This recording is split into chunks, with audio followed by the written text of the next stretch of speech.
प्रस्तुत वाक्यांश कक्षा 9 पर्नेसवारी भन्ने पाठबाट सवाल गरिएको हो।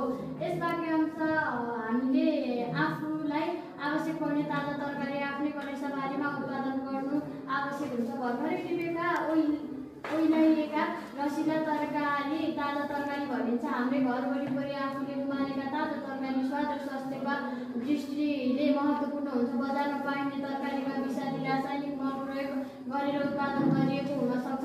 त्यस्ता तरकारीबाट जोगिन हामीले आफूलाई चाहिने तरकारी आफै उत्पादन गर्नु हो।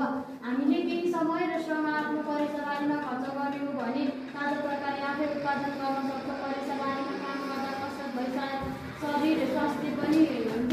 बजारमा पाइने तरकारी ताजा र स्वास्थ्यकर नहुन पनि सक्छ। त्यस्ता तरकारी व्यावसायिक दृष्टिले उत्पादन गरिएका हुन्। तसर्थ घर वरिपरि खाली ठाउँ छ भने आजबाट त्यो ठाउँलाई खनजोत गरी उपयोगमा ल्याएर स्वास्थ्य र ताजा तरकारीलाई हाम्रो भान्सामा समावेश गराउनुपर्छ। वरिपरि तरकारी फलेको दृश्यले घरको सौन्दर्य पनि बढ्छ। ताजा कुरा जे पनि राम्रो हुने गर्छ। ताजा हावापानी फलफुल आदि तरकारी त हामीले दैनिक रूपमा प्रयोग गर्ने उपभोग्य वस्तुमा पर्छ। त्यसैले स्वास्थ्यको दृष्टिकोणले यसको धेरै महत्त्व छ। स्वास्थ्यसित प्रत्यक्ष सरोकार राख्ने भएकोले ताजा तरकारी उत्पादन गर्नु आवश्यक छ। यसका लागि पर्नेसवारीलाई प्रयोग गर्न सकिन्छ। धन्यवाद।